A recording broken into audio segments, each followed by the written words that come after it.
श्री गुरुदेव दत्त. श्री गुरुदेव दत्त परब्रह्मणे नमः. अध्याय 2. सिद्ध नामधारकांचा समागम. दीपकाचे आख्यान. गुरुभक्त नामधारकाची ठाम समजूत होती की कृष्णा तीर निवासी श्री गुरुदेवच देवतांना शुद्ध आनंद देणारे श्री गुरुदत्त आहेत. त्यामुळे भावनेने चिंब होऊन हृदयात त्याच्या चरणकमलांची स्थापना करून त्याच्या आनंदाने अखंड स्मरण करीतच त्याच्या प्रत्यक्ष दर्शनाभिलाषेसाठी तो देह त्याग करण्यासाठी सिद्ध होता. म्हणूनच तहान भूक सुदीर्घ प्रवासाचा चक्का या कशाचीही काळजी न करता श्री गुरूंचे स्तवन करीत तो कृष्णातीरी मार्गक्रमण करू लागला. सुदीर्घ प्रवासामुळे तो खूपच दमून भागून एका झाडाच्या सावलीत विसावला व मनोमन गुरुचे ध्यान करीत निद्राहीन झाला.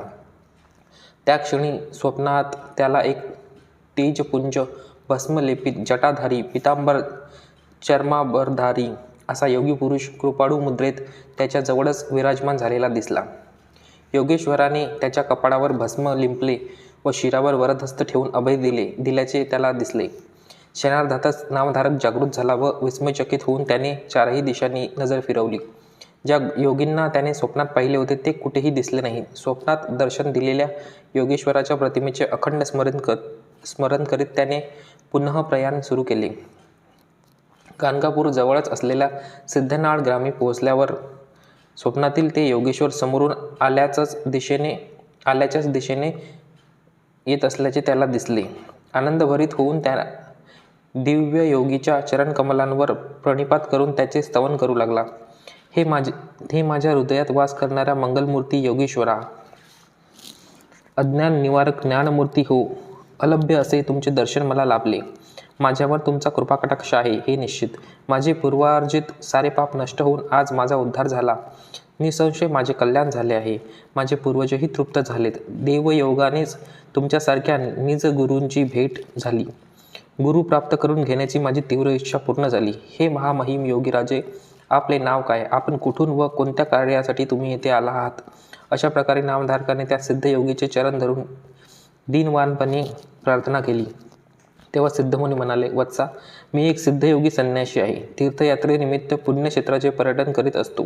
भीमा अमरच्या संगमावर वसलेले पवित्र क्षेत्र गाणगापूर येथे स्थित जगतविख्यात योगी त्रिमूर्ती स्वरूपी श्री नरसिंह सरस्वती हे माझे गुरु आहेत. तेच माझ्या जीवनाचे श्वास आहेत. हे कृपासागर व योगीजनांचे आत्मोद्धारक आहेत.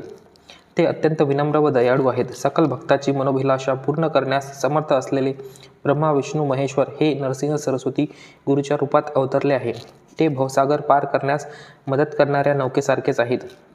ज्याच्यावर गुरुकृपा होते त्यांना जीवनात कोणत्याही प्रकारचे कष्ट संभवत नाही. गुरुकृपेने एखादा ज्ञानी पुरुष पूर्वजन्मीच्या पापातून मुक्त होतो. गुरुकृपा निश्चितपणे एखाद्याला ब्रह्मतत्वाकडे नेते. तसेच त्याला भयंकर अशा कालीबाधेतून मुक्त करते. ज्यावर गुरुचा आशीर्वाद असतो त्या महात्म्याला सर्व देवता शरण जातात. त्यांच्या आशीर्वादाने चमत्कार घडतात. गुरुभक्तांना कालीबाधा व यमबाधा नसते. त्यांच्या जीवनात कोणत्याही प्रकारची न्यूनता देखील राहत नाही. गुरुभक्त मायेच्या प्रभावातूनही मुक्त होतो आणि निरंतर आनंदाने समाधानाने जगतो. आपल्यावर विश्वास ठेवणाऱ्या अनन्य भक्ताला श्री गुरु भक्ती, सुखशांती, अष्टैश्वर्य इत्यादी अनुग्रह करून त्याच्या पालनपोषणाचे सारे दायित्व घेऊन त्यांचे रक्षण करतात. श्री दत्तगुरूंचे दर्शन व्यर्थ होत नाही. त्यांचे प्रतिफळ अवश्य मिळते. थोर मोठे योगीसुद्धा आपल्या आत्मोद्धारासाठी ज्ञानमूर्ती असलेल्या श्री दत्तगुरूची आराधना करत आहेत. त्याच्या दर्शनमात्राने तक्षण दैन्य, ताप, पाप, दोष हे सर्व निशेषपणे नष्ट होतात. श्री गुरूंची महती सिद्धमुनींकडून ऐकून नामधारकाला गुरूंविषयी जाणून घेण्याची उत्सुकता अजून वाढली. त्याने अत्यंत विनम्रतेने भक्तिपूर्वक सिद्धमुनींना हात जोडून विनंती केली. हे स्वामी सिद्धमुनी, मी निरंतर गुरुच्या ध्यानात मग्न असतो. तुम्ही गुरुची महती, सार्वभौमत्व, कीर्ती आणि श्रेष्ठत्व विस्तृतपणे मला सांगितले. आपल्या वचनांवर मला विश्वास आहे. तरीही माझी शंका पूर्णपणे दूर झाली नाही. कृपया तुम्ही त्याचे निवारण करावे. श्री गुरुदेव, माझे समस्त पूर्वज निस्सिम गुरुभक्त आहेत. मी गुरूंवर पूर्ण विश्वास ठेवूनही कष्ट, नष्ट, तापयात्रांच्या जाळ्यातून मुक्त झालो नाही. त्याचे कारण काय? माझ्या नशिबी ही कष्टप्रद अवस्था का? दया करून तुम्ही माझ्या या संशयाचे निराकरण करावे. आपणच माझे उद्धारक आहात यात संशय नाही. मला खात्री आहे की आपली भेट ही माझे दुःख व शंका दूर करण्यासाठी झाली आहे. आपल्या अनुग्रहानेच मला आपले दर्शन भाग्य लाभले. केवळ तुम्ही मला सर्व दुःखांमधून पार करून माझा उद्धार करू शकता. कृपया माझा हात धरून मार्गदर्शन करून मला पुढे न्या. शिष्य नामधारकाचे वचन ऐकून सिद्धमुनी त्याच्यावर प्रसन्न झाले. पुढे त्याला उद्देशून म्हणाले, हे नामधारका, ऐक. गुरुकृपा निश्चितच एखाद्याला देवत्वाकडे नेते. ज्याला गुरुकृपा लाभते त्याला सर्व देवता वश होतात. गुरुभक्त सदैव आनंदित राहून तृप्त आणि शांततेत जीवन जगतो. गुरुकृपेनेच पूर्वजन्मीच्या सर्व दुष्कर्मातून मुक्त होता येते. भक्ताच्या विषयी गुरुच्या मनात कोणत्याही प्रकारचा भेदभाव मुळीच असत नाही. सर्व भक्तांना ते समानच लेखतात. भक्तांवर असलेले गुरुचे प्रेम निष्कलंक असते. मला हे जाणून खरोखर आश्चर्य वाटते की गुरुभक्त असूनही तू मोठ्या संकटात आहेस. याचा अर्थ गुरूंविषयी तुझे चित्त अजून पुरेसे स्थिर झालेले नाही. त्यामुळे तू संकटाच्या जाळ्यात अडकून व्यथित झालेला दिसतोस. तू आता श्रीदत्त स्वरूपी गुरुला शरण जाऊन तोच सकल देवता स्वरूपी आहे असे समजून त्याची एकतत्वाने आराधना कर. मानवी रूप धारण करणारे आणि निराकार परमात्म्याचे तत्व साकार रूपात उपदेश करणारे सद्गुरू सामान्य नव्हे. भूमीवर सर्व देवता जरी एकत्रित आले तरी ते गुरु सामर्थ्याच्या समतुल्य नसतात. गुरु भक्ताचे रक्षण केल्याविना राहत नाही. श्री गुरूंचे रक्षाकवच सदैव शिष्यांसोबत असते. एवढ्या महान गुरूंची वंशानुवंश उपासना करूनही तुझी अशी दीनावस्था झाली आहे, हे विचित्रच आहे. तुझे मन गुरूवर सुदृढ झालेले नाही असे दिसते. म्हणून तू या दुःखमय सांसारिक जगात अडकला आहेस व संकटांनी ग्रासलेला आहेस. एक वेळा हरी कोपला तर गुरु आपले रक्षण करतो, पण गुरु कोपला तर ब्रह्मा असो वा शिव असो, हरी असो वा इतर कोणीही आपल्याला मदत करू शकत नाही. गुरुचे सामर्थ्य व योग्यता अतुलनीय आहे. गुरूंच्या कर्तृत्वाला गुणवत्तेला समांतर काहीही नाही. त्याला मनःपूर्वक व विश्वासाने प्रार्थना कर. तो नक्कीच तुझ्या प्रार्थनेला उत्तर देईल आणि तुला आशीर्वाद देईल. समर्पित भक्ताच्या संगोपनासाठी कारणीभूत असणारा तो महात्मा आहे. सिद्धमुनीचे वचन ऐकून नामधारकाला गुरुमहिमा अधिक प्रमाणात व विशेषतेने जाणून घेण्याची जिज्ञासा उत्पन्न झाली. अत्यंत भक्तिभावपूर्वक नमस्कार करून त्याने विनविले, स्वामी, गुरूंविषयी माझे मन स्थिर होत नाही. कृपया माझी शंका दूर करून माझे मन चित्त गुरुचरणी स्थिर होईल अशी माझ्यावर करुणा करा. श्री गुरुमहिमा व श्री गुरुचरित्राची माझ्यावर कृपा करा व मला ते योग्य प्रकारे समजावून सांगा. नामधारकाच्या अंतःपूर्वक केलेल्या प्रार्थनेने प्रसन्न होऊन सिद्धमुनी त्याच्यावर अनुकंपित झाले. ते म्हणाले, नामधारका, गुरूंचे त्यांच्या शिष्याप्रती असलेले स्नेह अभेद्य असते. जो गुरुकृपेस पात्र ठरतो तो आयुष्यात कधीही अडचणी अथवा कमतरता अनुभवत नाही. सिद्धमुनींकडून गुरुकृपेचे महत्त्व अवगत झाल्यानंतर नामधारकाला गुरूंविषयी अधिक जाणून घेण्याची उत्सुकता वाढली. पूज्य भावनेने त्याने श्री सिद्धमुनीच्या चरणकमलांना नमस्कार केला आणि कडकडीची विनंती केली, गुरुजी, कसे काय माझ्या मनाला गुरूंविषयी संशयाने ग्रासलेले आहे. त्रिमूर्ती गुरु स्वरूपात अवतरित होण्याचे कारण काय? एक वेळा हरी कोपला तर गुरु आपले रक्षण करतो, पण गुरु कोपला तर ब्रह्मा, शिव, हरी वा अन्य कोणीही आपली मदत करू शकत नाही. हे कोणत्या आधारांवर सांगतात? त्याला प्रमाण काय? माझे मन गुरुवर विसावत स्थिरावत नाही. कृपया माझा संशय दूर करा आणि माझ्यावर कृपा करा, जेणेकरून माझे मन सदैव गुरूंच्या चरण कमलांवर स्थिर होईल. नामधारकाच्या अंतःकरणपूर्वक केलेल्या प्रार्थनेने तृप्त झालेले योगीराज सिद्धमुनी म्हणाले, हे शिष्योत्तम नामधारका, गुरुकृपा मिळवण्यासाठी तू एक उत्कृष्ट प्रश्न विचारला आहेस. तू एक श्रेष्ठ गुरुभक्त आहेस, परंतु तुझे मन गुरुमध्ये रमलेले नाही. मी वेदशास्त्रांच्या सहाय्याने तुझ्या सर्व संशयाचे निरसन करीन, ते तू लक्षपूर्वक ऐक, अन्यथा तू फलापासून वंचित राहशील. सिद्धमुनींनी श्री गुरुचरित्राचे निरूपण करण्याच्या उद्देशाने त्याला पवित्र अश्वत्थ वृक्षाजवळ नेले आणि स्थानापन्न होऊन म्हणाले, नामधारका, आधी ब्रह्मदेवाच्या मुखकमलातून 4 वेद प्रकट झाले. वेद अति प्राचीन आहेत. ते कोणत्याही मानवाने रचलेले नाही.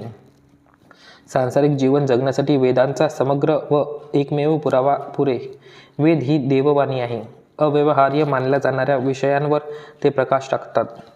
वेदांमध्ये आपण अनेक धार्मिक गोष्टी आत्मसात करू शकतो. तत्पश्चात 4 वेदांपासून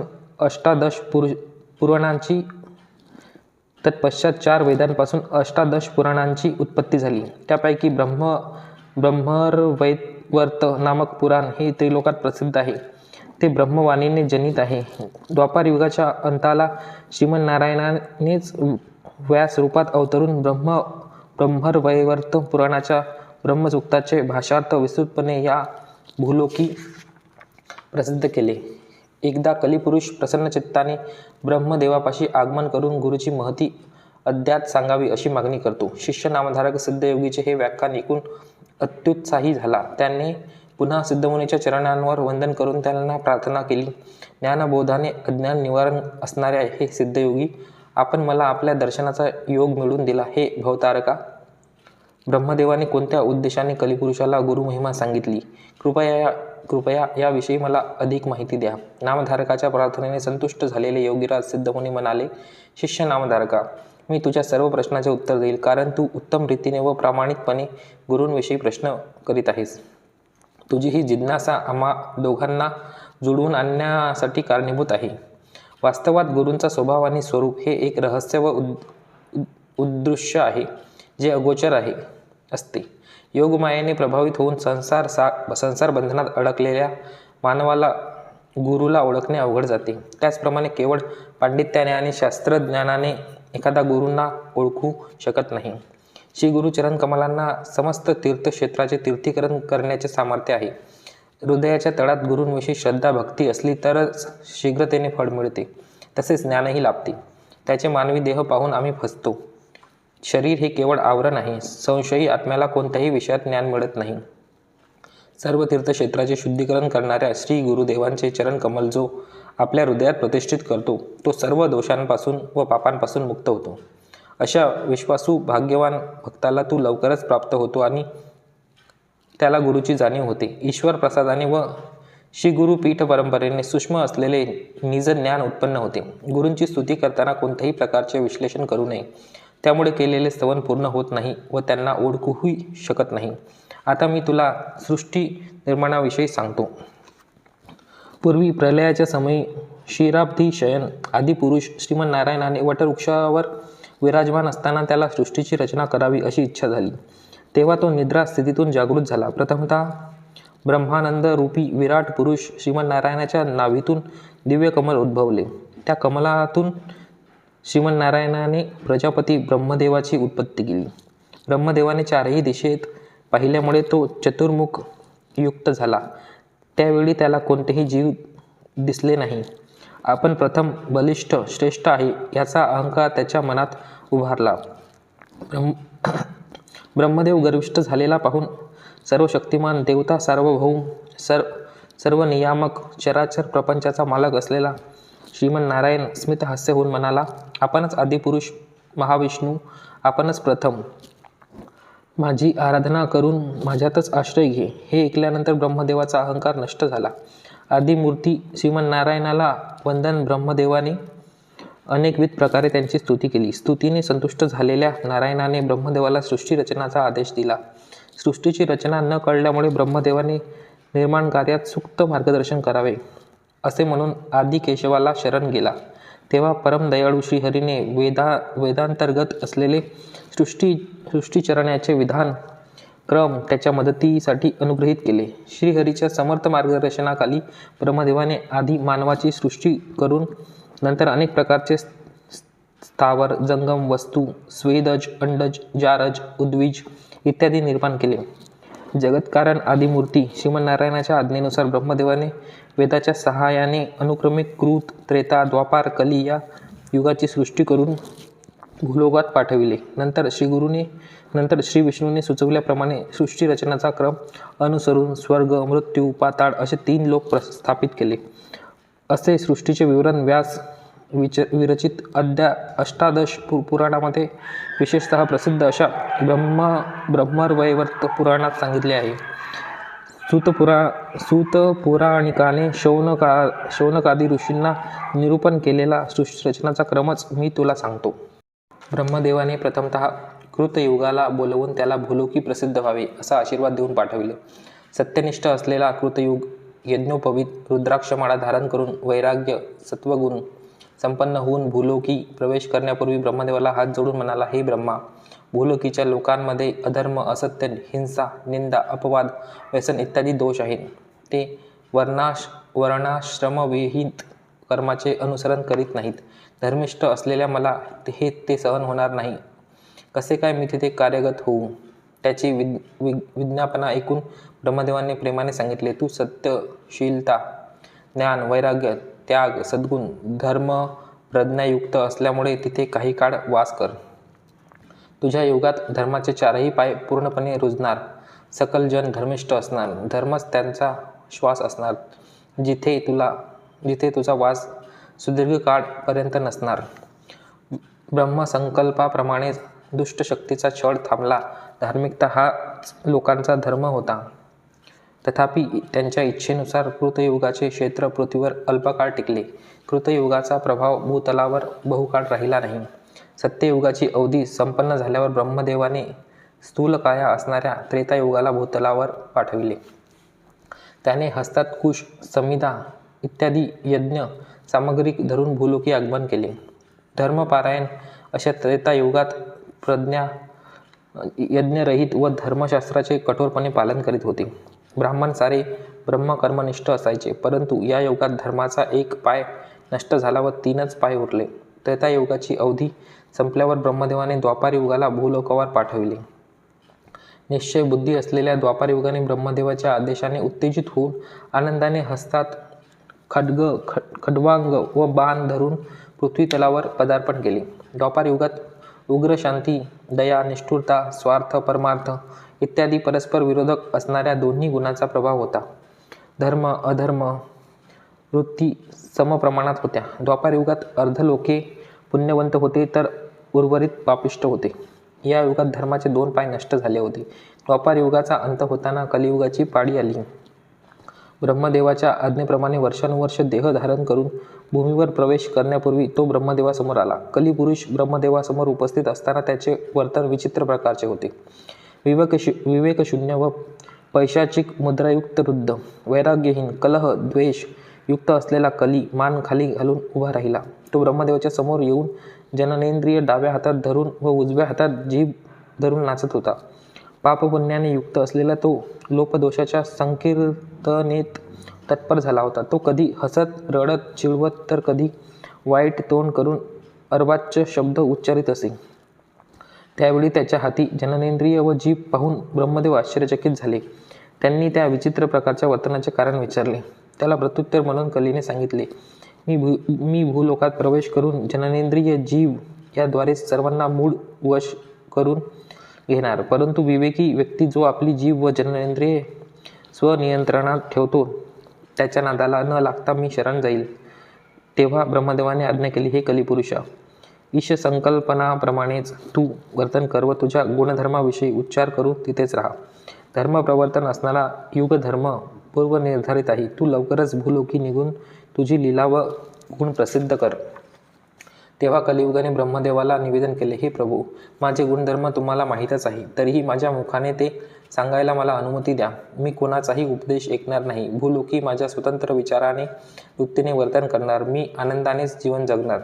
निंदा कलह प्रिय असणारा माझा प्रवेशच मुळी धर्माला समूळ उध्वंस करण्याच्या उद्देशाने होणार.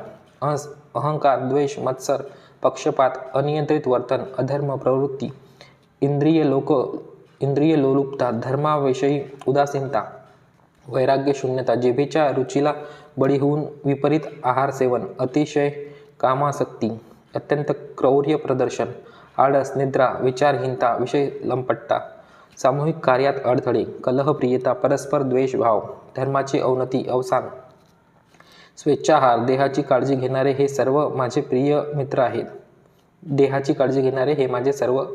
आहेत. ही सर्व वैशिष्ट्ये माझे गुणधर्म आहेत. दांभिक, संन्यासी, दुष्ट, अधर्मी, हरिहरनिंदक, ऐशोआरामी, गुरु, कपटी, अध्यात्मजीवी, स्वार्थी, पैशासाठी अध्यात्मजीवीचा वेश घालणारे, इतरांना फसवून विश्वासघात करणारे, परद्रव्य अपहरण करणारे, परस्त्रीत रमणारे, वामाचारी हे मला प्राणासमान आहेत. याउलट तपस्वी, धर्मिष्ठ, सत्यवंत, पुण्यकर्म, परोपकार करणारे, त्यागी, निष्कपटी, भक्त हे माझे बद्धवैरी आहेत. जर पापी हे माझे मित्र असतील तर पुण्यवंत माझे शत्रू आहेत. या प्रकारे कलिपुरुषाने स्वतःच्या स्वभावाबद्दल सांगितले. तेव्हा ब्रह्मदेव म्हणाले, हे कलिपुरुषा, माझा उपदेश व्यवस्थित ऐकून तू कार्यरत व्हावेस. कृत, त्रेता, द्वापार युगामध्ये लोक उत्तम आचार विचारयुक्त होऊन दीर्घायुषी होते. म्हणूनच ते दीर्घकाळापर्यंत जपानुष्ठान इत्यादी धार्मिक कार्यात निरत असत. पण ह्या तुझ्या युगात लोक अल्पायुषी असणार. आयुर्मान असणारे हे अल्प साधनेनेच परमार्थ शीघ्र साध्य करून घेणार. ते केवळ नामस्मरणाचा मार्ग अनुसरून परमात्म्याचा साक्षात्कार करून घेणार. हे कलिपुरुषा, ब्रह्मज्ञानींना, सत्पुरुषांना, पुण्यकर्म शुद्ध कर्म आचरणाऱ्यांना, ब्रह्मनिष्ठ असलेल्यांना तू सर्व प्रकारे मदत करावीस. कधीही त्याच्या नादाला लागू नये. कलीने ब्रह्मदेवाच्या वचनाला संमती दिली व कठोर निर्देशाचे पालन करण्याचे वचन दिले. त्यानंतर कलिपुरुषाने ब्रह्मदेवाला विचारले, हे भगवान, तुम्ही सांगितलेले सात्विक लोकच माझे परमशत्रू आहेत. त्यांना आठवल्यानेच मी घाबरतो. मी कसे त्यांना मदत करू? 500 भूमंडळावर भारतखंड हे पुण्यप्रद व योग्य भूमी आहे, भोगभूमी नव्हे. संख्याबळानुसार पुण्यवंत लोक अधार्मिक लोकांवर विजय मिळवतात. असे असताना मला जिथे जायला धैर्य मिळत नाही. जरी मी एखाद्या वेळी तिथे गेलो तर मला मारून हाकलून घातल्याशिवाय ते राहणार नाही. त्यामुळे मी तिथे जाऊन कसे बरे कार्य साध्य करू शकतो? ब्रह्मदेवाने मंद हास्ययुक्त होऊन त्याला प्रत्युत्तर दिले, हे कलिपुरुषा, तुला भयभीत होण्याची आवश्यकता नाही. दुर्बुद्धी असणाऱ्या कालपुरुषाला तू घेऊन जा. तो तुला तिथे सहकार्य करेल. तो धर्मावलंबन करणाऱ्यांची आसक्ती काढून टाकण्यासाठी आणि पुण्यवंतांमध्ये पापबुद्धी उत्पन्न करण्यासाठी तो महत्त्वाचा ठरेल. कालाप्रमाणेच माणसाची बुद्धी असणार आणि बुद्धीप्रमाणेच सारे कर्म घडतील. त्यावर कलिपुरुष म्हणाला, हे ब्रह्मदेवा, गंगातट निवासी, काशी क्षेत्र धर्माचरण करणारे, पादयात्रा करून तीर्थक्षेत्री संदर्शन करणारे, श्रीहरीच्या ध्यानात मग्न होऊन शांतचित्त असणारे, दंभाचार विना निरपेक्ष भावनेने पुण्यकर्म करणारे, नासाग्री दृष्टी केंद्रित करून जपानुष्ठान करणारे, जितेंद्रिय होऊन निरंतर हरिहराची सेवा करणारे, राग द्वेष इत्यादी षड्रिपूवर विजय प्राप्त करणारे, पुण्यकथा पुराण श्रवण करणारे, दान धर्मात निरत असलेले व सज्जन, हे सर्व लोक माझे वैरी आहेत. वेदशास्त्र निंदक, धर्मविरोधी, संसाराच्या मोहाने केवळ पत्नी व मुलांवर प्रेम करणारे, हरिहरांमध्ये भेद करणारे, स्वतःच्या आईवडिलांची निंदा करणारे व त्यांना दूर करणारे आणि त्रिमूर्तींना आपल्या जीवनात स्थितीगतीला दूषण देणारे, हे सर्व माझे पंचप्राण व आप्तमित्र आहेत. कलींचे वचन ऐकून ब्रह्मदेव म्हणाले, अरे कलिपुरुषा, कोणत्याही प्रकारचे भय चिंता मनात न आणता तू भूतलावर कार्यरत हो. तिथे तुझ्या संकल्पाप्रमाणे व इच्छेप्रमाणेच घडणार आहे. तुझा प्रभाव विपरीत आहे. तुझी प्रसिद्धी सर्वत्र प्रसारित होईल. कुठेतरी क्वचितच अत्यल्प संख्येने पुण्यवंत धर्मिष्ठ लोक मिळतील. अशा लोकांना मात्र तू बाधा देऊ नये. या उलट त्यांचा सहाय्यक होऊन कार्यरत व्हावे. ब्रह्मदेवाचे वचन ऐकून कलीने हात जोडून ब्रह्मदेवाशी मागणी केली, हे स्वामी, मूलतः मी क्रूर आहे. दुष्ट स्वभाव माझा गुणधर्म आहे. असे असताना मी धर्मिष्ठांना धर्मात्म्यांना मदत कशी करू? मी कोणत्या विधानाने वर्तन करू? याविषयी कृपा करून मला आपण मार्गदर्शन करावे. कलीचा प्रश्न ऐकून ब्रह्मदेव प्रसन्न झाले. भूलोकावर त्याच्या वागणुकीविषयी सविस्तरपणे सांगत ते म्हणाले, हे कलिपुरुषा, काळ आणि कल हे दोन्ही निर्गुण स्वरूपाने तुझ्या कार्यात सहकार्य करणार. तेच तुझे मार्गदर्शी आहेत. त्यांच्या मार्गदर्शनाप्रमाणेच तुझे वर्तन असावे. निर्मळ शुद्धचित्त पुण्यवंत असणारेच तुझे निर्दोष शत्रू आहेत. मलमूत्राने कलुषित झालेले तुझे आप्त असतील.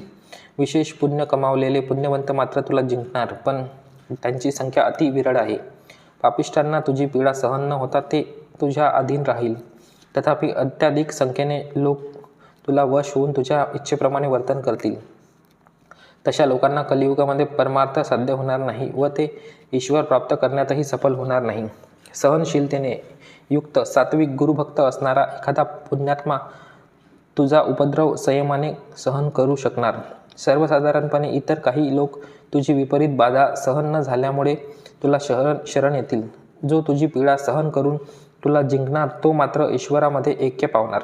पृथ्वीवरील पुण्यात्मांना साधुसज्जनांना तुझा दोष अबाधित राहू दे.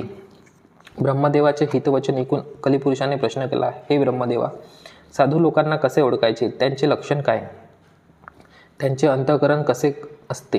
त्यावर ब्रह्मदेवाने उत्तर दिले, कलिपुरुषा, माझा हा विचार तू लक्षपूर्वक ऐक. परिशुद्धता, ज्ञान, निर्लोभित्व, निस्वार्थी, धैर्यशीलता इत्यादी गुणांनी युक्त अनेक साधू या पृथ्वी तलावावर वास करतात. त्यांना तुझा दोष लागणार नाही. हरिहरांच्या आराधकांना, काशीसारख्या पुण्यक्षेत्री निवास करणाऱ्यांना, ऐक्यभावाने व उत्साहाने निरंतर गुरुसेवा करणाऱ्यांना, मातापित्याची सेवा करणाऱ्यांना, धर्मिष्ठांना, ब्राह्मणाची सेवा करणाऱ्यांना तुझा दोष लागणार नाही. गायत्री भजकाला, गोभक्ताला, तुळशी पूजकाला, पुराण पारायण करणाऱ्याला, वंशपरंपरागत गुरुसेवेत तत्पर असणाऱ्यांना तुझा दोष अबाधित राहणार. धर्मकार्यात निरत असणाऱ्यांना, शास्त्रपारंगत व शास्त्रपारायण करणाऱ्यांना, सुकृतांना, विवेकाने धर्मकार्य आचरणाऱ्यांना तुझी बाधा होणार नाही. अशा लोकांच्या वाटेला तू जाऊ नये. अधिकतम पुण्यवंत तुझ्यावर विजय साधणार, त्यांना तुझा दोष लागणार नाही. हे सारे ऐकून ब्रह्मदेवाच्या कठोर आदेशाचे पालन करण्याचे वचन कलिपुरुषाने दिले. त्यामुळे गुरुभक्तांना कलीची बाधा होत नाही. पुढे कली ब्रह्मदेवाला म्हणाला, हे ब्रह्मदेवा, गुरु म्हणजे कोण? त्याला कसे ओळखायचे? त्याचे स्वरूप कसे असते? गुरु या शब्दाचा तात्पर्य तरी काय? गुरूंचा महिमा काय? कोणत्या कारणाने तो सर्वांना, अगदी देवदेवतांना वंदनीय असतो? कृपया माझ्या सर्व शंकांचे निरसन करून समाधानकारक विवरण द्या. त्यावेळी ब्रह्मदेवाने त्याला समजावून सांगितले, हे कली, ज्या कोणामध्ये तुला सत्यतत्व बिंबित झालेले दिसेल त्यालाच तू गुरु असे समज. ज्ञानदाता हाच गुरु असतो. कोणती गोष्ट श्रेष्ठ का श्रेष्ठ याविषयी निर्णय घेण्याची क्षमता, योग्य अयोग्य तारतम्य ज्ञान जो आपल्याला प्रदान करतो तोच खरा गुरु असतो. गुरु हा ज्ञानसंपन्न मुक्तात्मा असतो. गुरु हे देव नव्हे, पाप दहन करणारा, सिद्धी देणारा व अज्ञानाचे निवारण करणाराच गुरु होय. गुरु शब्दातील ग कार सिद्धी प्राप्त करून देतो. उ कार हे विष्णूचे अव्यक्त स्वरूप सुचविले, तर रू कार शेष पापांचे शमन करतो. म्हणूनच श्री गुरुच खरोखर ब्रह्मा विष्णू महेश्वर स्वरूपी आहे. भगवत शक्ती गुरुरूपाने कार्यरत आहे. तोच परब्रह्म म्हणून लक्षात ठेव. गुरु देवापेक्षा अधिक श्रेष्ठ आहे. गुरु शक्ती आहे. गुरु हा दृश्य रूपी भगवंत आहे. तोच जीवनाची अत्युत्तम दृष्टी, अंतिम आश्रय आणि अमूल्य निधी आहे. गुरूंचा अनुग्रह सकल श्रेयोभिवृद्धीला मूल आहे. गणेशः वाग्निना युक्तो विष्णुना च समन्वितः वर्णद्वयात्मको मंत्रश्चतुर्मुक्तिप्रदायकः. गुरु हा 2 अक्षराचा मंत्र. गणेश अग्नी विष्णू नामाने युक्त आहे. गणेशाला, अग्नीला आणि विष्णूला गुरु हे नामादिमान आहे. त्यांना गुरुपद असल्यामुळे ते चतुर्विध फळ अनुग्रह करतात. गुरुर्माता गुरुर्पिता गुरुदेव परः शिवः. शिवे रुष्टे गुरुस्त्राता गुरुरुष्टे न कश्चन. माता पिता आणि परशिव हे गुरु समान आहेत. जर शिवाला कोणावर कोप आला तर गुरु त्याचे रक्षण करतो, पण गुरुला जर एखाद्यावर कोप आला तर शिव असो वा अन्य कोणताही देवता असो त्याचे रक्षण करायला असमर्थ असतात. गुरुर्ब्रह्मा गुरुर्विष्णू गुरुर्देवो महेश्वरः गुरुरेव परब्रह्म तस्मात् गुरुमुपाश्रयेत. श्री गुरु साक्षात ब्रह्मा विष्णू महेश्वर स्वरूपी आहे. तोच साक्षात परब्रह्म आहे. गुरु ब्रह्मामध्येच विलीन असतो. गुरुच प्रत्यक्ष अत्युत्तम परमतत्व, गुरुच तत्वाला मूळ आहे. म्हणूनच सर्वांनी आपल्या आत्मोद्धारासाठी इहपर कल्याणासाठी श्रीगुरूंचा आश्रय घ्यावा. हरौ प्रसन्नीपि च वैष्णवः जनाः संप्रार्थयन्ते गुरुभक्तिमव्ययां. गुरु प्रसन्नेपि जगदीश्वरः सदा जनार्दनस्तुष्यति सर्वसिद्धीदः. शिव प्रसन्न झाले तर विष्णू भक्त स्थिर शाश्वत असलेली गुरुभक्ती प्राप्त करून घेतात. त्यांना गुरुचा परिचय होतो, लाभ होतो. गुरु प्रसन्न झाल्यावर ईश्वर भक्ताहीन होतो. गुरु प्रसन्न झाले तर जगदीश्वर सर्व सिद्धिदाता जनार्दन संतुष्ट होतो. म्हणूनच सर्वांनी निजगुरूंना शास्त्रोक्तरित्या पूजन करावे. तेव्हा सकल धर्मकार्याचे पुण्य त्वरित लाभतात. गुरुसेवेने सर्व सिद्धी त्वरित लाभतात. गुरुभजन शास्त्रमार्गान प्रवेती तीर्थव्रतम योगतपादी धर्मान आचारवर्णादी विवेकयज्ञान ज्ञानपरम भक्ती विरागयुक्तम. गुरु सामान्य नसतो. गुरु तीर्थ, व्रत, योग, याग, ताप, जप इत्यादी धर्मकार्यात ज्योती स्वरूपाने प्रकाशित असतो. म्हणून या सर्व अनुष्ठानासाठी ज्ञान देणाऱ्या प्रकाशरूपी गुरुची शास्त्रोक्त सेवा करावी आणि त्यांना भजावे. श्री गुरुचरणी शरण जाणे हा अत्यंत श्रेष्ठ त्याग आहे. शिष्यांच्या सेवेने प्रसन्न झालेले गुरु आपल्या निष्ठावंत शिष्यांना आचार, वर्णधर्म, विवेक, यज्ञकर्म, भक्ती, विवेक आणि वैराग्य समन्वित असलेले परमतत्व शास्त्रानुसार बोधन करतो. त्याशिवाय शिष्यांना सकल धर्माचरणाचे फळ अनायासे व सहजतेने देतो. गुरुभक्ती, गुरुसेवा ही त्रिमूर्तीचीच भक्तिसेवा आहे. साधकाने प्रथम आपल्या गुरुमध्ये देवाला पाहावे. गुरु हा सर्वोच्च धर्म आहे. अदृश्य भगवंताचे श्रेष्ठत्व, शक्तीचे दृश्य स्वरूप म्हणजेच गुरु होय. गुरु कृपाच सर्व समृद्धीचे मूळ आहे. गु हे अंधाराचे प्रतीक आहे व रू हे तेजाचे प्रतीक आहे. म्हणजे शाश्वत ज्ञान घेऊन अज्ञान नाश करणाऱ्या गुरुलाच मानला जाईल. गुरु ही अमूल्य संपत्ती आणि सर्वोत्तम दृष्टी आहे. गुरु कृपेविना देवानुग्रह प्राप्त करण्यात यश मिळत नाही. जनक, जननी आणि शिव हे निसंशय गुरु आहेत, परंतु गुरु हा दृश्यरूपी परमात्मा आहे. म्हणून एखाद्याने गुरुच्या चरणकमली शरण जाऊन आश्रय घ्यावा. त्याने गुरुसेवा आणि पूजा विधीपूर्वक करावी. गुरूंचा समर्पित शिष्य आध्यात्मिक संपत्ती आणि सर्व धर्मानुष्ठानाचे फळ सत्वर कमावतो. अशा प्रकारे गुरुमहिमेचे वर्णन ब्रह्मदेवाने कलीला सांगितले. गुरुमहिमा ब्रह्मदेवांकडून सविस्तर जाणून घेतलेला कली गुरूंविषयी अजून अधिक प्रमाणात जाणून घेण्याच्या जिज्ञासेने ब्रह्मदेवाला हात जोडून विज्ञापना करू लागला. स्वामी, मनुष्यरूपात असलेला माणसासारखा दिसणारा गुरु सर्व देवतांना कसा बरे समान झाला? गुरु मनुष्य नाही का? त्याला कोणत्या साधनेमुळे देवत्व प्राप्त झाले? दया करून माझ्या शंकेचे निवारण करावे. कलीच्या प्रश्नाने ब्रह्मदेव प्रसन्न झाला.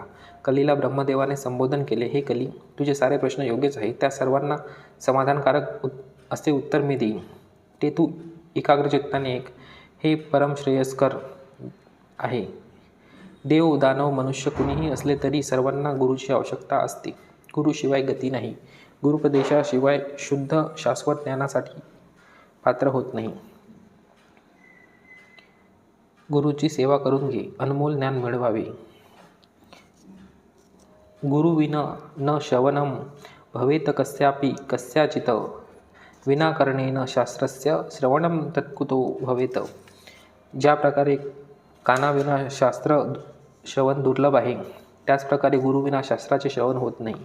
म्हणजे गुरुच्या सान्निध्यात मन एकाग्र करून श्रद्धा भक्तीने गुरुवचनाचे श्रवण केल्याने शास्त्राचे श्रवण होते व त्याचा अर्थही समजतो. श्रवण करून शास्त्रार्थ समजला तरच त्याचा उपयोग होतो. शिष्याने शास्त्रवचन आणि गुरुवचन हे अंतिम सत्य आहे असे स्वीकारल्याने त्याला ब्रह्मवश होतो. गुरुशिवाय शास्त्राचे गूढार्थ ज्ञान मिळत नाही. शास्त्र श्रवणाने मानव संसार सागरातून मुक्त होतो. स्वतःच्या उद्धारासाठी सर्वांनी काया वाचा मनाने तेजोमय ज्योती स्वरूपी श्री गुरुचरणी आश्रय घ्यावा व त्याची सेवा करावी. शिष्याने गुरुसेवेसाठी जगावे, तेव्हाच गुरु तृप्त होतात. जोपर्यंत शिष्याला गुरूंकडून अनुपदेश मिळत नाही तोपर्यंत तो ज्ञानी होत नाही. गुरुसेवेनेच त्याला सर्व सिद्धी प्रगती वश होतात. शास्त्र परस्पर वाचल्याने विरोधाभास असल्यासारखे वाटते, परंतु गुरुपदेशाने विरोधाभास दूर होतात आणि प्रगतीचा मार्ग प्रशस्त होतो. सर्व सिद्धीला गुरुसेवाच मूलभूत आहे. गुरु सेवावृत्तीनेच प्रसन्न होतो. गुरु हा सर्वत्र अधिराज्य करणारा दृश्य परमात्मा आहे. गुरुचा अनुग्रह सर्व श्रेयोभिवृद्धीला कारणीभूत आहे. गुरु कृपेविना ईश्वर कृपाही होत नाही. गुरु महिमेविषयी स्पष्ट करण्यासाठी सिद्धमुनींनी नामधारकाला एक पौराणिक कथा सांगण्याची इच्छा व्यक्त केली. सिद्धमुनी म्हणाले, नामधारका, मी तुला एक पुरातन काळातील एक अभूतपूर्व कथा सांगतो. ते तू लक्षपूर्वक ऐकून गुरुतत्वाचे मर्म ग्रहण कर. शिष्योत्तमा, पूर्वी पुण्यप्रद अशा गोदावरीकाठी भव्य अरण्यात अंगिरस मुनीचे आश्रम विराजमान होते. तेवढेच नसून कित्येक प्रकारचे वृक्षराशी, कस्तुरी आणि विविध तऱ्हेचे मृग त्या पवित्र वातावरणात जगत होते. तिथल्या दिव्य वातावरणात अनेक ऋषीगण देखील तपश्चर्येत निमग्न असत. त्यापैकी पैल ऋषीचा पुत्र वेदधर्म नावाचे एक सद्गतीचे मुनीवर राहत होते. त्याच्याकडे वेदशास्त्राध्ययनासाठी अनेक उत्तम शिष्य राहत असत. त्यामध्ये दीपक नावाचा एक शिष्य एकनिष्ठेने, श्रद्धेने, तत्परतेने गुरुसेवा करीत असे. वेदशास्त्र विषयात सुद्धा त्याचे उत्तम कौशल्य होते. आपल्या गुरूंवर अढळ श्रद्धा ही त्याचे बळ व प्रेरक शक्ती बनली. एके दिवशी मुनी वेदधर्माने आपल्या शिष्याची परीक्षा घेण्याचे ठरविले. त्या उद्देशाने त्यांनी आपल्या शिष्यांना वत्सलतेने बोलावून विचारले, हे माझ्या प्रिय शिष्यांनो, माझ्यावर तुमचे खरोखर प्रेम असेल तर तुम्ही माझे वाक्य अक्षरशः पाळावे. पालन करायला तुम्ही सिद्ध आहात का? तेव्हा शिष्य नम्रतेने म्हणाले, अहो गुरुजी, आपण आमच्यासाठी प्रत्यक्ष परमेश्वर आहात. गुरु शिष्याचे संबंध अविच्छिन्न असते. शिष्याला गुरु सर्वस्व असतो. आपले वाक्य व योजना आपल्या स्वतःच्या स्वार्थासाठी नसून आमच्या उद्धारासाठी असतात. आपले वाक्यच आम्हाला वेदवाक्य आहे. असे असताना आपले वाक्य पालन करणेच आमचे आद्य कर्तव्य आहे. यात पालन न करण्याचा प्रश्न उद्भवत नाही. आम्ही आपले वाक्य त्रिकरणपूर्वक तंतोतंत पालन करू, कारण गुरुवचन पालन न करणाऱ्याला रवरव नरकच गती हे आम्हाला माहीतच आहे. गुरुवचन पालन न करणाऱ्याचा उद्धार कधीही होत नाही. त्यांना जन्मजन्मांतरी अविद्यारूपी संसारसागरात अंतिम गती होणार. आपले वाक्य शास्त्रापेक्षा श्रेष्ठ आहे. तेच सर्व वेदातसारखे संग्रह होय. सर्वस्व असलेला सद्गुरू शिष्याला दुःखदायी अशा संसार नामक खडग्यातून उचलून उद्धार करतो.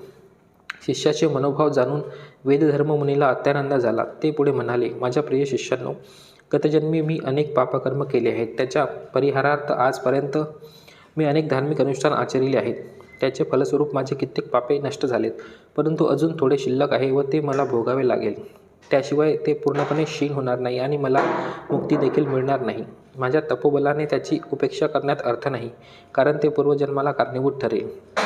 प्रत्येकाने देहबळ असताना हे सर्व स्वदेहानेच भोगावे लागते. हा देह कर्मफळ भोगण्याकरिता आहे. कर्म क्षीण झाल्यावर काळ पुढचा मार्ग दर्शवितो. सत्कर्माच्या बळाने दुष्कर्माचे निरसन होते. माझ्या पापांच्या परिहारासाठी धार्मिक अनुष्ठान करायला मला पवित्र क्षेत्री पदार्पण करायचे आहे. ईश्वर प्राण असलेल्या काशी क्षेत्री सर्व ताप पाप शीघ्र नाश होतात. म्हणून तुम्ही सगळे मिळून मला काशीला नेण्याची व्यवस्था करा. तिथे मी शिल्लक असलेले पाप भोगणार. त्यासाठी माझ्या शरीराची व्यवस्थितपणे काळजी घ्यायला मला तुम्हा शिष्यांची आवश्यकता लागणार. म्हणून तुमच्यामध्ये मनपूर्वक समर्पण भावनेने सेवा करायला जो सिद्ध आहे, त्या समर्थ शिष्याने माझ्या दीर्घकालीन सेवेला सिद्ध होऊन माझ्याबरोबर काशीला निघावे. त्यांचे असे आवाहन ऐकताच दीपक नावाच्या शिष्याने सर्वस्व त्याग करण्यासाठी सिद्धता दर्शवली, किंबहुना तसे वचनही दिले. त्याला गुरूंवर अतिशय भक्ती होती. विवेकी शिष्य दीपकाला गुरुसेवेचे महत्त्व चांगल्या प्रकारे माहीत होते. गुरुसेवेच्या सुवर्ण संधीचा लाभ घेण्यासाठी तो गुरूंच्या जवळ आला व भक्तीने वंदन करून म्हणाला, गुरुदेव, लवकरात लवकर तुम्ही तुमच्या पूर्वार्जित कर्माचे नाश करून घ्यावे, नाहीतर तीव्र देह यातना अनुभवावी लागेल. त्यांचे शीघ्र प्रतिकार करून घ्यावे. काशी क्षेत्री मी आपली दीर्घकाळ सेवा करायला सिद्ध आहे. मला आज्ञा द्यावी. गुरुसेवेचे विधान मी जाणत नाही, तरीही पुरेपूर कार्यक्षमतेने मी आपली सेवा करीन. कृपया तुमच्या पापाची लक्षणे मला सांगा. असे म्हणून त्याने गुरुचरणकमलांना नमस्कार केला. तेव्हा वेदधर्ममुनी म्हणाले, वत्स दीपका, माझे पाप माझ्याशीच जुळले असल्याने ते माझ्या देहाने मी भोगणार. तेव्हा तू माझ्या मात्र अतिदक्षतेने काळजी घ्यावीस. तुझ्या भक्तिपूर्वक सेवेने पापरहित होऊन काशीक्षेत्री मी मोक्ष अनुभवणार. दीपका, अजून एक विषय लक्षात ठेव. रोगीची काळजी घेताना रोगीपेक्षा काळजी घेणाऱ्याला जास्त संकट भोगावे लागते. तथापि मी माझ्या पापकर्माची फळे भोगत असताना तू माझी सेवा अत्यंत तन्मयतेने आणि काळजीपूर्वक करावी. तेव्हा दीपक वेदधर्ममुनींना म्हणाला, पूज्य गुरुजी, मी तुमच्या गतजन्मीचे पापकृत्य स्वीकारण्यास व धीर धरून वेदना सहन करण्यास सज्ज आहे. माझ्या अशा कृतीने तुमची पापे नक्कीच धुवून जातील. कृपया मला संमती द्या. असे म्हणून त्याने आत्मसमर्पण भावाने वचन दिले. तेव्हा वेदधर्ममुनी म्हणाले, वत्स दीपका, माझे पाप माझ्याशी जुळले असल्याने ते मलाच भोगावे लागणार. ते पाप शिष्य असो, भक्त असो, स्वतःचे मूल असो वा कोणीही असो, ते स्वीकारू शकत नाही. म्हणून ते मीच अनुभवणे समंजस आहे. देवता असो वा ऋषीमुनी असो, पुण्यात्मा असो वा ज्ञानवंत असो, प्रत्येकाने स्वकर्माचे फळ स्वतः भोगून संपवावे लागते. मी 21 वर्षे कुष्ठरोग, अंगहीन, आंधळा, लंगडा अशा प्राणघातक रोगाने पीडित होणार. तू प्रसन्न चित्ताने दीर्घकाळपर्यंत व्यवस्थितपणे माझी सेवा करावीस. त्यावेळी तुझ्या मनात तू कोणताही विकल्प आणू नये. असे करायला सिद्ध असला तर सेवेसाठी माझ्यासोबत येऊ शकतो. मनात काहीच संकोच न होता दीपक अत्यंत उत्साहाने गुरुसेवेला सिद्ध झाला. कारण गुरुस्वरूप सर्व व्यापक आहे. गुरुसेवा करणे म्हणजे अखिल ब्रह्मांडाची सेवा करण्यासारखेच आहे. हा विषय त्याला चांगल्यापैकी ठाऊक होता. त्यानंतर वेदधर्म मुनींनी शिष्य दीपकांसोबत काशीकडे प्रयाण केले व मणिकर्णिका घाटाजवळ असलेल्या कमलेश्वराच्या शिवालयात आश्रय घेतला. सेवेच्या निमित्ताने त्याला अनेक कठीण प्रसंगाचा सामना करायला लावले. दीपक मनपूर्वक व अहोरात्र गुरुच्या शुश्रूषेत निरत होता, पण तो किंचितही डगमगला नाही. तो बराच काळ गुरूंसोबत राहिला आणि अत्यंत अनुकरणीय मार्गाने त्यांना भगवान विश्वनाथ मानून त्यांची सेवा करीत राहिला. मुनी रोगमुक्त होतील याची कोणतीही चिन्हे दिसत नव्हती. उलट काही दिवसांनी त्यांची कुष्ठरोग व्याधी उलबंद झाली. दीपकाने रात्रंदिनी गुरूंच्या प्रत्येक संभाव्य गरजांचे आकलन केले व प्रत्येक विषयात त्यांच्या इच्छेचे पालन केले.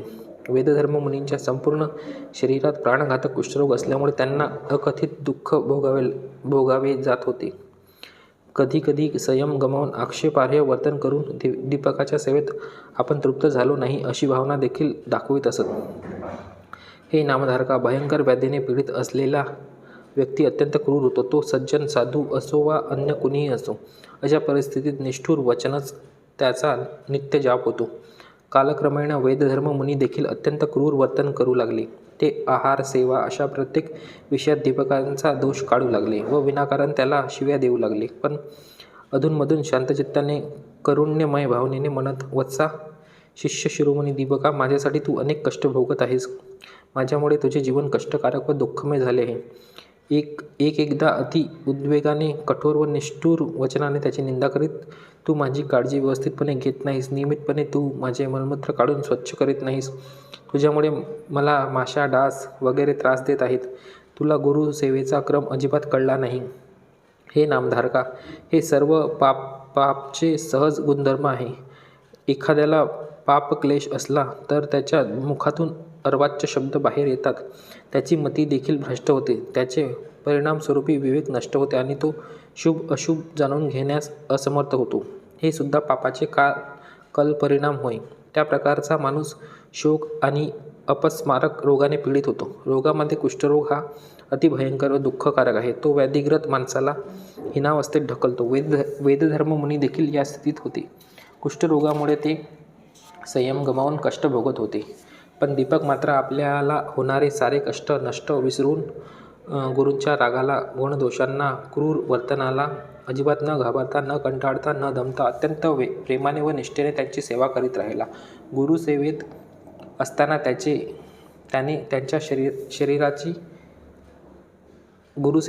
त्याने त्यांच्या शारीरिक तणावाची व कष्टाची पर्वा केलीच नाही. याउलट त्याने गुरुसेवेत अत्यंत आत्मीयतेने आणि आवेशाने केली. दीपक एका क्षणासाठीही आपल्या गुरूच्या चरणकमलांपासून दूर राहिला नाही. प्रदीर्घ काळ पवित्र काशी क्षेत्री असूनही भगवान विश्वेश्वराचे दर्शन घेण्यासाठी एकदाही मंदिरात जावे याचे आकर्षणही त्याला झाले नाही. तसेच ध्यान, पूजा, देवदर्शन इत्यादी धार्मिक कृत्यामध्ये तो आसक्त होत नसे. कारण गुरुसेवा अध्यात्म जीवनाची किल्ली आणि यशाचे रहस्य असल्याची त्याच्या अंतःकरणाला जाणीव होती.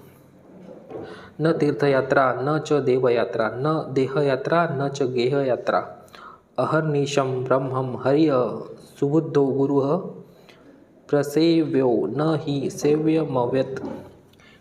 काही कारणास्तव शिष्याने तीर्थयात्रा, देवयात्रा, देहयात्रा केली नसावी. खरोखर सांगायचे तर शिष्याला त्याची आवश्यकताही नसते. पण आदर्श शिष्याने गुरूंना त्रिमूर्ती स्वरूप मानून त्याची अहोरात्र सेवा अवश्य करावी. तसे केल्याने शिष्याचा उद्धार निश्चितपणे होतो. शिष्य दीपक याचे अनुकरण करीतच देहभान विसरून, सर्व संग त्यागून, रात्रंदिवस भूक, तहान, थकवा, निद्रा या कशाचीही चिंता न बाळगता गुरुचरणी आपले चित्त स्थिर करून एकनिष्ठेने भक्तिपूर्वक गुरुसेवा करीत होता. त्याला केवळ गुरूंच्या आरोग्याची काळजी होती, बाकी कशाचीही पर्वा नव्हती. तो सर्व समर्पण भावाने श्री गुरुचरणी पूर्णपणे लीन झाला होता.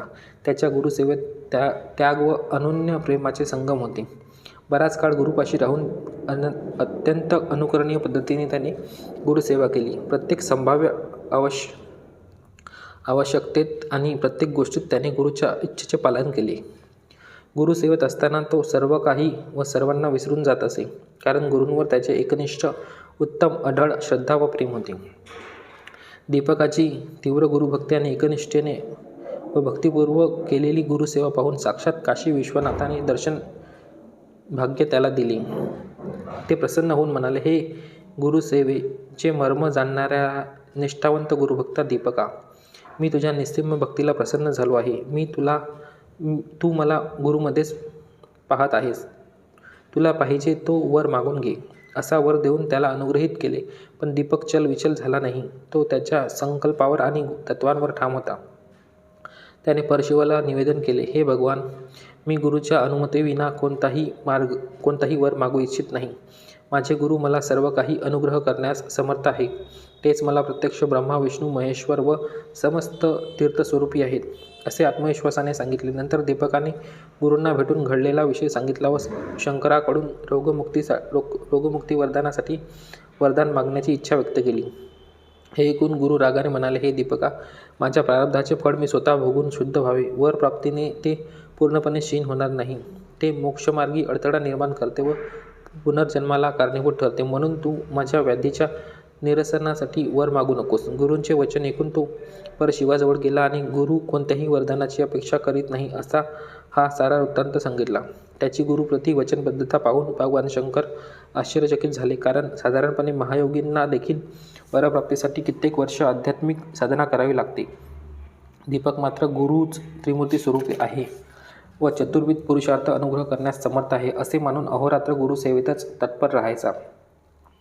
दीपकाच्या गुरुभक्तीने प्रसन्न झालेल्या ईश्वराने वैकुंठाधिपती श्री महाविष्णूला त्याच्या गुरुभक्तीच्या स्वरूपाविषयी विवरण केले. गुरुभक्तीचे विधान ऐकून श्री महाविष्णू देखील आश्चर्यचकित झाले. गुरु शिष्यांमधील अद्भुत वात्सल्यता पाहण्यासाठी श्री महाविष्णू काशी क्षेत्री आले आणि शंकराच्या वर्णनापेक्षा दीपकाचे अवर्णनातीत असामान्य गुरुसेवेचे विधान पाहिले. कोणत्याही विश्लेषणाने वर्णन न करता येण्यासारखी दीपकाची गुरुसेवा होती. अनुकरणीय पद्धतीने केलेली त्याची गुरुसेवा पाहून प्रभू अतीव प्रभावित झाले.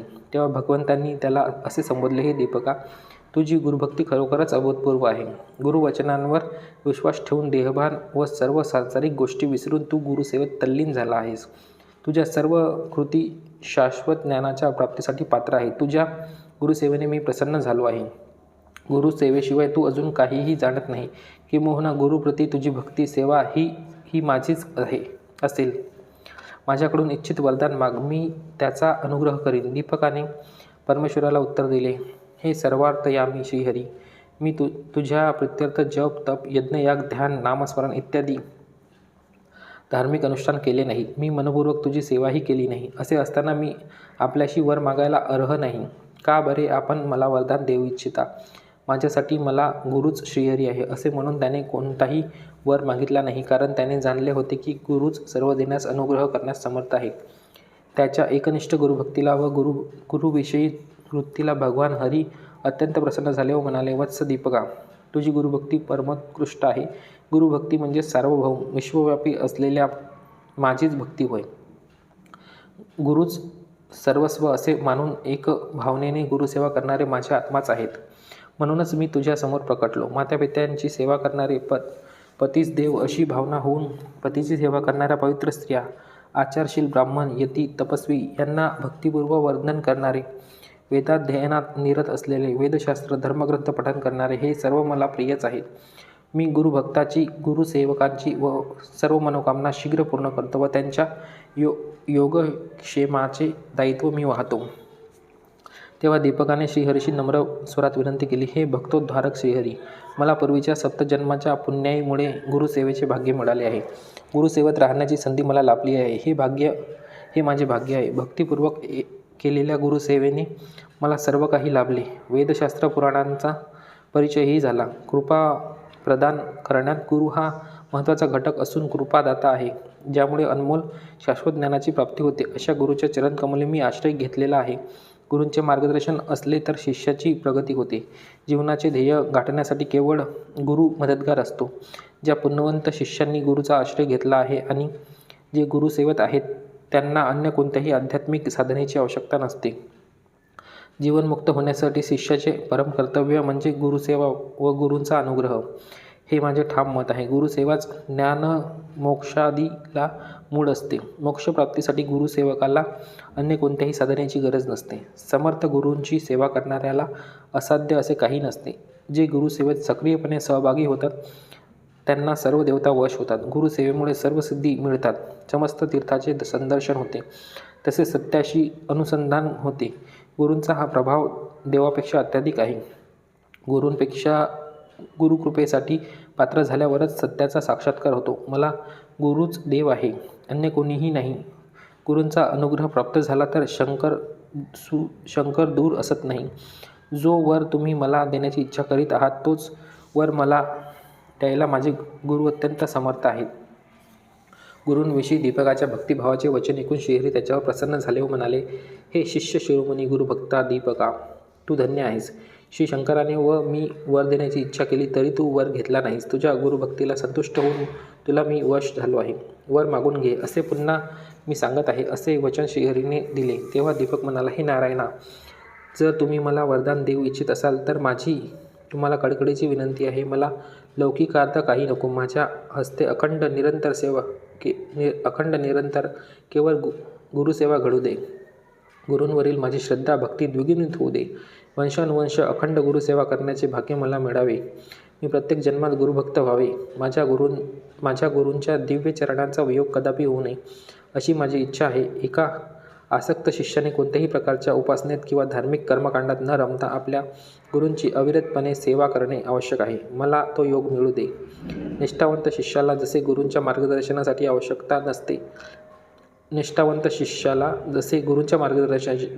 आवश्यकता असते ते मला निरंतर गुरुसेवा करण्याकरिता लाभू दे.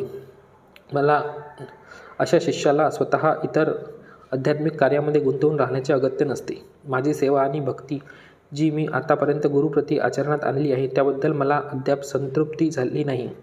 तथापि ते पूर्ण झालेले नाही. माझ्यावर अशा प्रकारे कृपा करा की गुरुभक्ती माझ्या मनात खोलवर रुजली जाईल. मला अजून गुरूंचा परिचय झालेला नाही, त्यामुळे माझे मन कामनेने गुरूच्या वैगुण्याने व्याकुळ झाले आहे.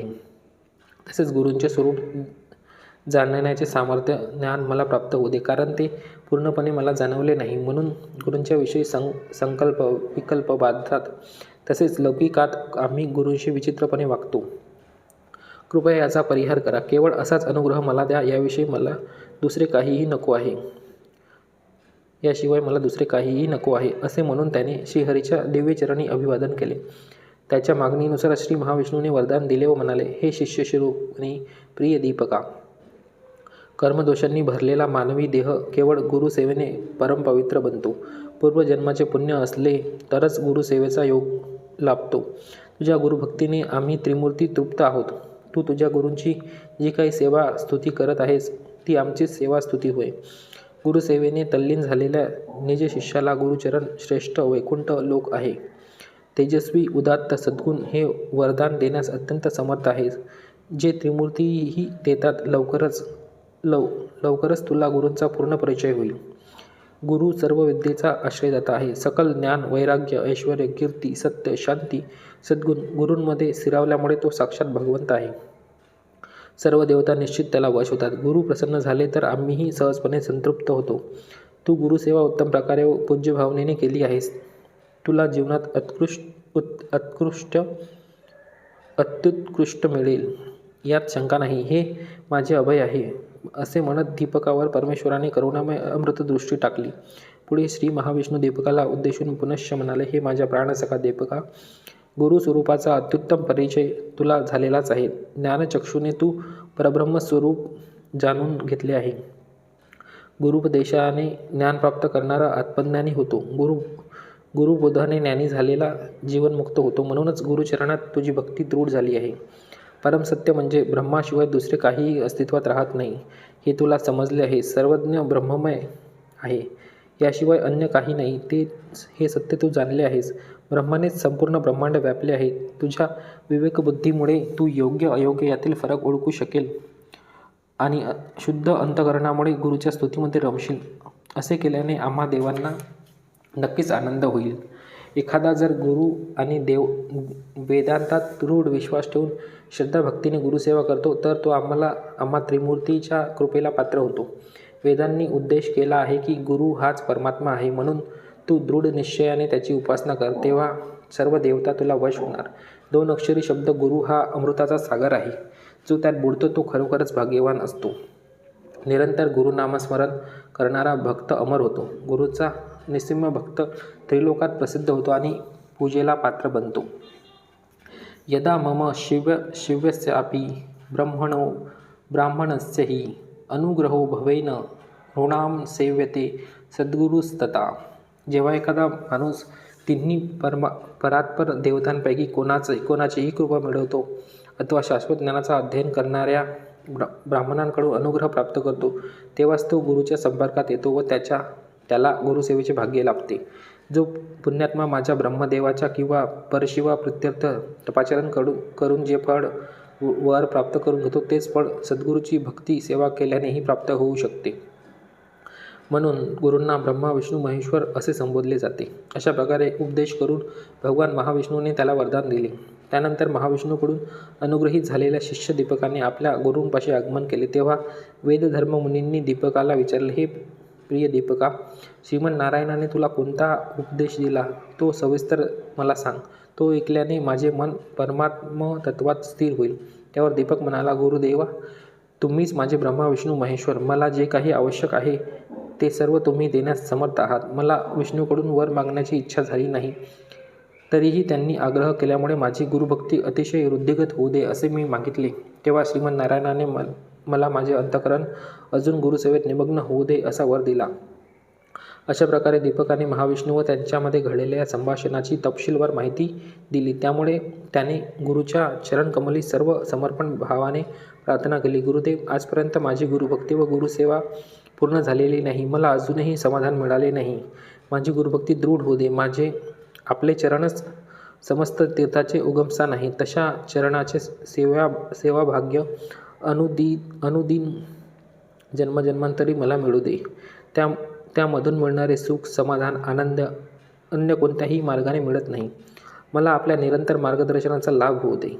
आपल्या दिव्य चरणाचा वियोग मला कदापि होऊ नये असा अनुग्रह करा. दीपकाची दृढ भक्ती, आत्मसमर्पण भाव, श्रद्धा, निष्ठा, कटिबद्धता, वैराग्य संपन्नता, मुक्त हृदय, सत्यशीलता, शिस्त, उदारता, तत्वबद्धता, सेवा, उत्सुकता, प्रामाणिकता, आत्मीयता, अधीनता, निस्पृहता, शरणागती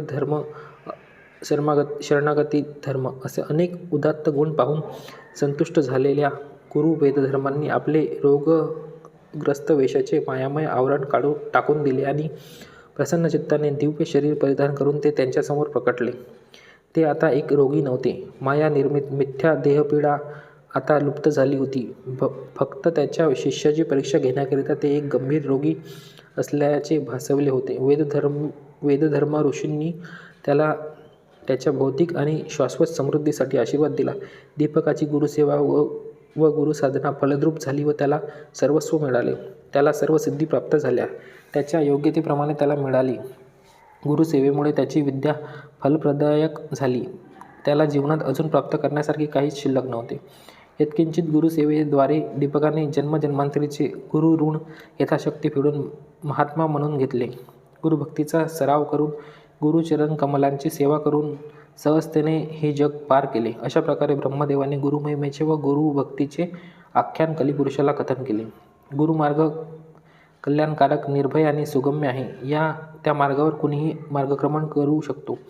हीच कथा सिद्धमुनींनी नामधारकाला सांगितली आणि असा उपदेश केला. जेव्हा एखाद्याच्या अंतःकरणात दृढ गुरुभक्ती साठली जाते व जो गुरूंचे वाक्य अक्षरशः कार्यरूपात आणतो, केवळ तोच श्रेष्ठ शिष्य अनायासे हा संसार सागर पार करू शकतो.